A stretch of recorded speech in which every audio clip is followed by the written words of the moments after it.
UT Dallas professor Harold Clarke, thank you so much for joining us. So you did some research and surveys nationwide before and after the election about the election. And I'm wondering, what did you conclude? Yes, Jack. First, thanks very much for inviting me to speak this morning.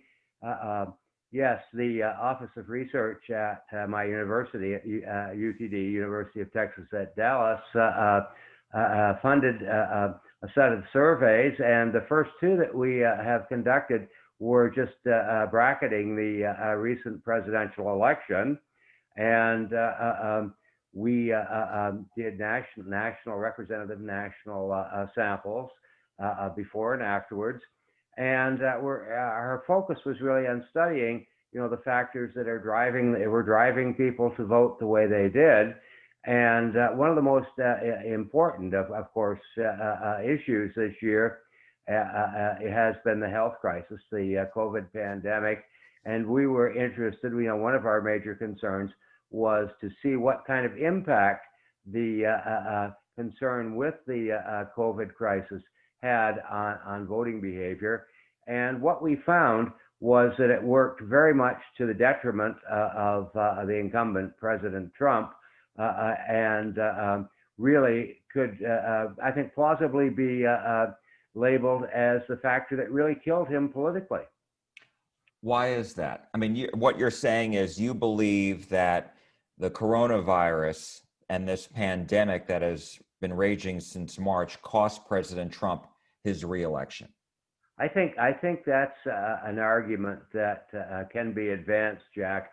Of course, it's important always to distinguish between the factors that are driving individual voting behavior and the actual election outcome. And as we know from the 2016 experience, and to some extent from what happened several years ago when George W. Bush was elected in 2000, that the Electoral College is really a key intervening filter in these kinds of contests.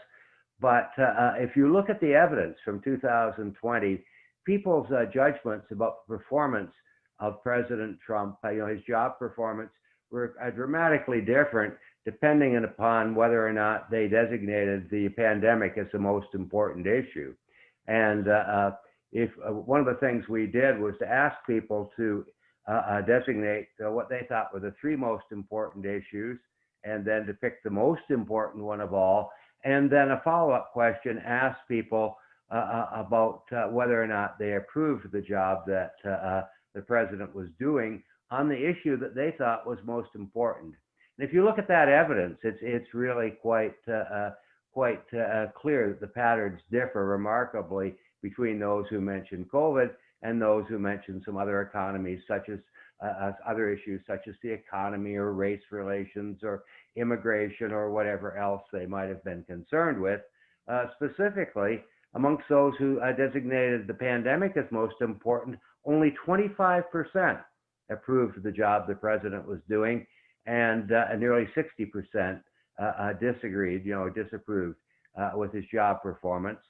If you look at all other issues combined, the president is approved by 50% of people mentioning something other than COVID, and only 41% were disapproving. So there's a dramatically different pattern there.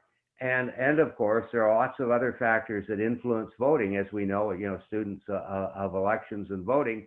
But if you do more sophisticated statistical analyses, what we call multivariate modeling, controlling for things like people's partisan identifications, whether they think of themselves as Democrats or Republicans, or whether they think of themselves, ideologically as conservatives or liberals, plus a lot of different demographic factors, age, gender, race, ethnicity, et cetera, et cetera. The list goes on. The effect of the concerns, if you're concerned about the coronavirus as the most important thing, that has a strong negative effect on on the likelihood that you would vote for President Trump. So did most of the people who you surveyed, did most of them believe COVID-19 Was that their top concern? Yes, absolutely. Absolutely so. Let me go back and pick up here exactly, give you a couple numbers here. Uh, in terms of designating a top three issue, COVID was designated by 62%, and 39% said it was most important. The second strongest issue, the economy, not surprisingly, because there's been massive negative effects, of course, of measures taken to try to deal with the pandemic.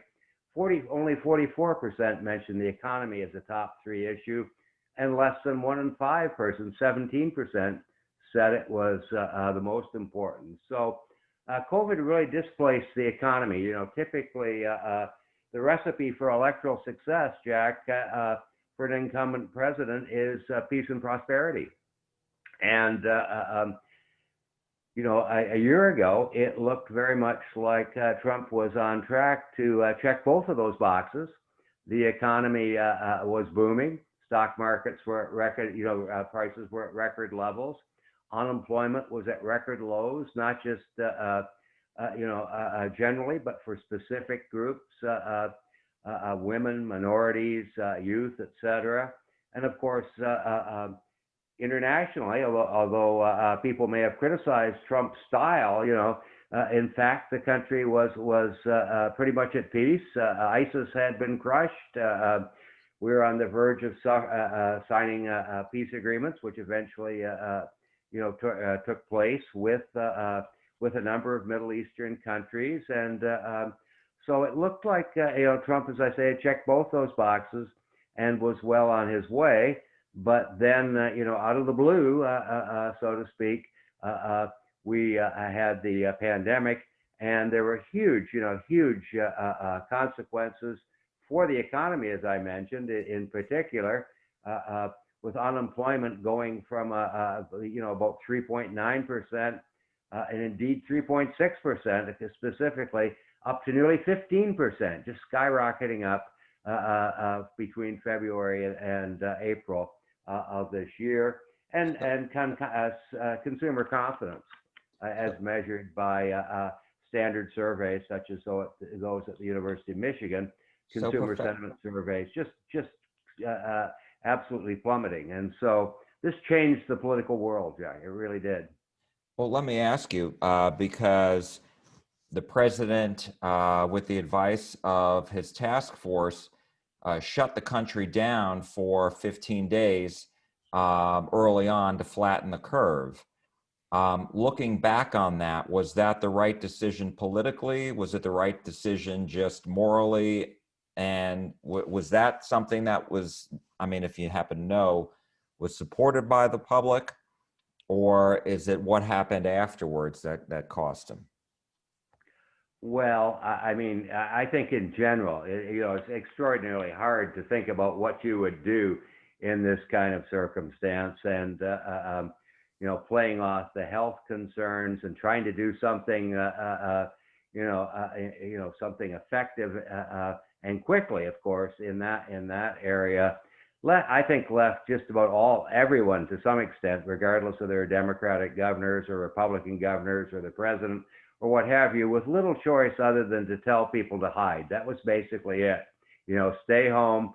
We're going to try to shut as many public services down as we can, all but the most essential things, schools, as we know, and all sorts of other things. And so, Trump, of course, went along with this, but he was acutely aware, as we know, that there were going to be major economic consequences. And, over the year, he was always leaning towards, trying to open things up as much as possible, as we know. But, the big thing that he was hoping for was, of course, what we're all hoping for is an effective vaccine. And so he initiated this Operation Warp Speed to develop a vaccine. And indeed, we're starting right this week to deliver this. But of course, we're now well past the election, and that's not going to do him much good. Even though, by historic standards, the development of vaccines, indeed multiple vaccines, is faster. You know, it really was faster by far than anything we've ever seen before. So do But you think the politically, fact it's that too little, too late. I was just going to ask you that. Sorry. I mean, do you think that had the announcement, because the announcement came really a week after the election, had the announcement been beforehand, could that have changed things? Or do you think at that point, the cake was baked, so to speak?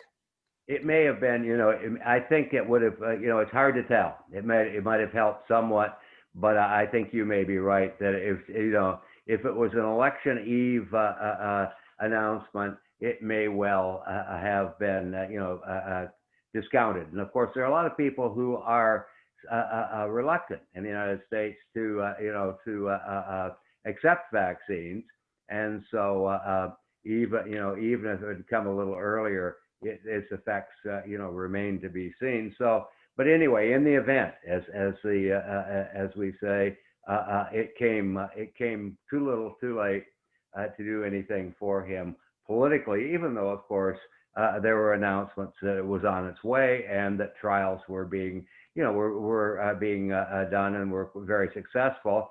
And so, nevertheless, the political impact was already, as you say, baked in by the time of the election. And Professor, what was it specifically? Did your research show what people were dissatisfied with the president about as far as his response to the pandemic? Was it his messaging, which sometimes contradicted what his administration was actually doing? Was it the politicization of wearing masks? I mean, what was it? Do we know? I don't think we know. I don't think we know yet. All the sorts of factors that were influencing people along the lines you just suggested. But one of the things that we can look at is the personal impact of COVID, and we asked a series of questions about the economic effects on you and your family, the health effects, childcare, things like this, and it's with the exception of childcare, there was a lot of people saying, sizable numbers, like politically really significant numbers of people saying that they had suffered, not surprisingly, that they had suffered because of the pandemic, and that's a little bit further back in the causal chain, but I would suspect that these things were particularly important for people. They're personal, the personal impact, and you can see it reflected in the unemployment numbers, as I said, just absolutely enormous. And so, there's further work for us to do there for sure, but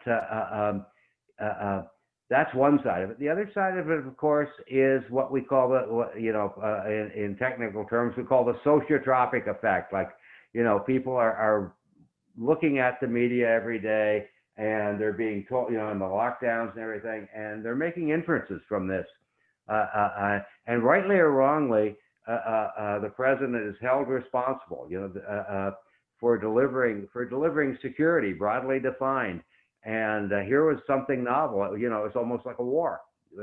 Somebody dropped bombs on us, and people expect the president to be able to handle it. And when he doesn't, even if it's not his fault, and there's nothing really he could do,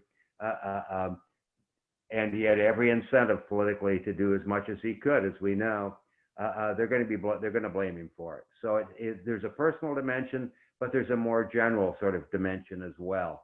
And Trump, of course, as we know, got a lot of negative coverage in the press, a lot of negative coverage from everybody, I guess, except Fox News. There's a lot of negative coverage, and this just added to it. This just added to it. So if he needed anything, he needed just the opposite coming in. And he was heavily dependent, as we said, on the economy. This is what he was going to try to run on. And of course, that just went away too. That was gone. And so Democrats were more likely, obviously, to vote against President Trump. But then you had Republicans who were obviously going to vote for President Trump's reelection. So where was this lost? This was lost among independents and Yeah. among some Republicans who decided they didn't like the president? I think that's exactly right. I think that inference is certainly correct. If you break some of these analyses down, you can see there's a group. There are a lot of independents in the country now. They're about a third, roughly. It varies a little bit over time, but they're roughly about a third, and about a third of them were in this group that were blaming Trump quite heavily for what was going on with regard to the pandemic. And that, 10% of the electorate is more than enough. If you could move 10%, you'd be a political genius, and so that group really, I think, is the key. As we move from what's affecting people individually to what's determining the overall outcome, it was really with that group that the tale was told. Really, Jack. That was really it. And just continuing on that theme, I want to ask you a couple questions. What impact, because we heard, I had read, but never spoke to anybody directly, but I had read about, Republicans and independents who were not happy with the president because of his tweets. So what impact did his tweets have on the election? What about the impeachment? What about the Mueller report? Even though, that ended up in his favor because there was no finding of collusion with Russia. So talk to me a little bit about the impact that may have had, if at all. Yeah, I think one way of looking at the situation is to look at the dynamics of the president's approval ratings in polls. And of course, now there are thousands, literally thousands of polls that were conducted over his four-year term in office. And the thing that's really interesting is that they vary in a quite narrow band. He's always somewhere around the 45% range. And there are some polls will rank him a little higher and some a little lower. But if we take a look at where he was, with all the negative kind of factors that you just mentioned, which received wide publicity, of course, years with the Russia charges, the eventual, the Mueller inquiry, and the eventual, that was really sort of, as the Brits say, a damp squib. It really didn't show anything. And then, of course, with the impeachment and the trial in the Senate and so on, all those things didn't seem to bother him, but that much. He had his supporters, it appeared, and he was in the mid-40s, very close, actually, on average to his vote in 2016. And we have to remember that he won by the most narrow of margins in 2016. In Wisconsin, Pennsylvania, and Michigan, his average margin of victory was less than 0.6 of 1%. And it's really, so he was really on a knife's edge. And then the coronavirus came along, and that was it, really. If he was going to win, if we could imagine a counterfactual, where we think back, suppose there was no coronavirus, what would the world have looked like? He still would have had a tough time getting reelected. He had to really do the kind, run the table, to use an analogy from billiards again. And he was hoping to do that with the economy. That was really it. And with that gone, he lost that crucial group of independent voters. Hardcore Democrats and Republicans were either for him or against him. There were some establishment Republicans who were very much against him, as we know. Mitt Romney, for example, a number of the other so-called never Trumpers, but they were not that many people individually. If you could count them up, they're prominent. But I think the real effect, though, that was all sort of baked in, like you said, coming up through December a year ago, and then all of a sudden the world just was turned upside down. For all of us and for him politically. So I think this case about this is the deciding factor, and it worked largely through people who were saying, well, I don't know, the independents, maybe yeah, maybe yes, maybe no. And I think we also have to remember one final point is that his rival, Joe Biden, is very, is by all accounts a pretty weak candidate. And so his chief, Biden's chief, thing going for him, his chief advantage probably was that he was not Donald Trump. He was not the incumbent. And this year, of course, allowed him to basically turn this election into a referendum on Trump. Biden didn't have to be out doing things. He could, could very easily say, well, I've got to stay home, this pandemic, and sort of play to that narrative. And people would accept it given the circumstances. And so it really wasn't a choice between Trump and Biden as much. It was just a referendum. The election was very much a referendum on Trump's performance, and COVID just turned that situation around. The president has said numerous times that when you look at the election results, that, he should have won because of some of the different rules that had changed in some of these states. But if you look at the election results themselves, and you look at the fact that all Senate Republicans held on to their seats, except for these two in Georgia, we're waiting to find out. Yeah. And even in the House, Republicans gained quite a bit of seats. And so now the margin is very small. So in the House you need 218. I think Democrats have 222. So that being the case, what went on here? I mean, was this a conscious decision, do you believe, where they held the president accountable for his response to COVID on one hand? On the other hand, his coattails helped when it came to House and Senate elections. And if that's the case, what does that say? What was the public trying to tell us? Well, I think the results in Congress are really quite interesting, and I think to some extent Trump, the assessments for Trump were really divorced from those for individual congressmen around the country. And a lot of surprising pickups, for example, for the Republicans in the House in California, for example. I think there are a lot of people were reacting to sort of specific circumstances in some of these blue states where the lockdowns had been quite draconian. There's a history now of high taxation and a lot of things that people were dissatisfied with,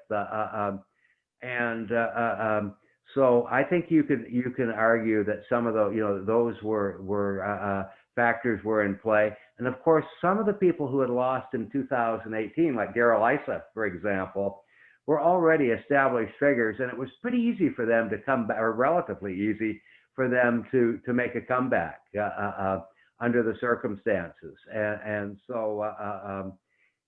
One way of looking at it too is sort of an anti-incumbent kind of thing. Trump's the incumbent president. You vote against him.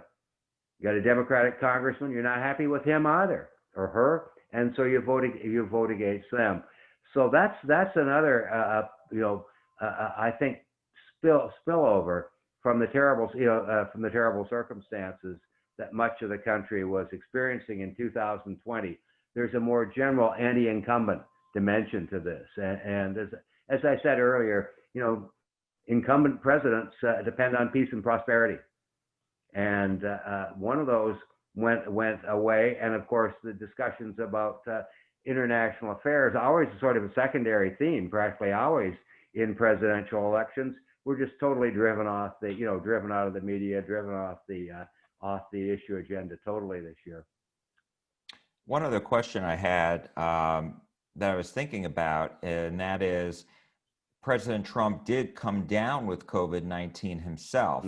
Some even call that the October surprise, which sidelined him for a little bit. And so I'm wondering, what impact do you think that may have had? Did that reinforce people's notions that this wasn't working, that what the president was doing wasn't working, the fact that he got it? I think that's a reasonable conjecture, that he can't even take care of himself, kind of thing. And there was a lot of discussion, as you know, and a lot of controversy with the Democrat about Trump's campaigning. You know, trying to hold these big rallies and so forth, and medical people and joined by Democrats saying, "Oh, this is a really bad thing. You shouldn't do this. These people are being exposed. These are so-called super spreader events," and so on. And then, of course, Trump comes down with the disease, and so that allowed a lot of people to say, "I told you so. I told you so. Look at this." And I think it was just a reinforcement. Trump recovered remarkably quickly.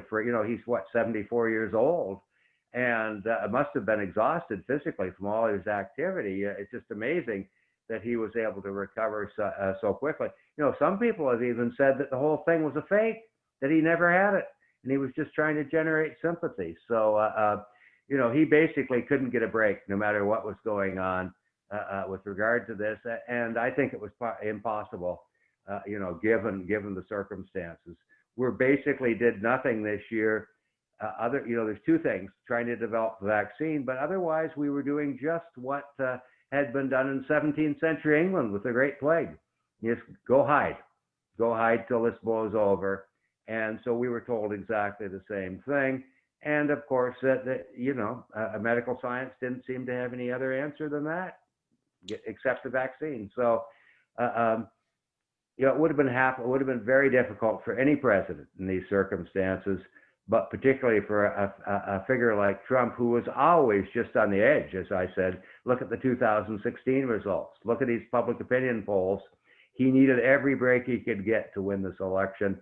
And of course, he had exactly the opposite. And now my last question to you is, he has hinted at running again in 2024. Yeah. What do you make of that?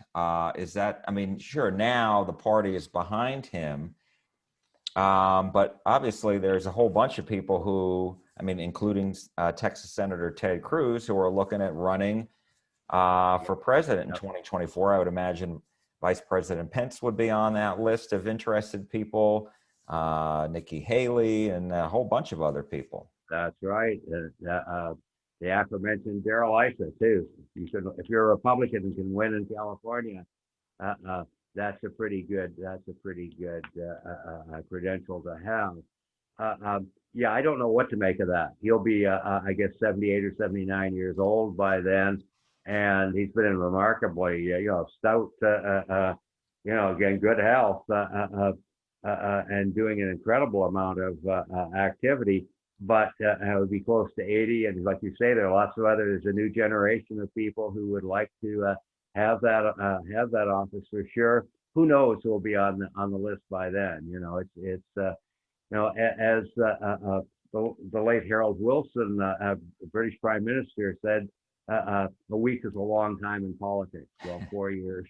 4 years is an eternity, Jack. So I doubt seriously whether he would be back as the nominee 4 years from now. But who knows? He's been such a surprising character. Who knows?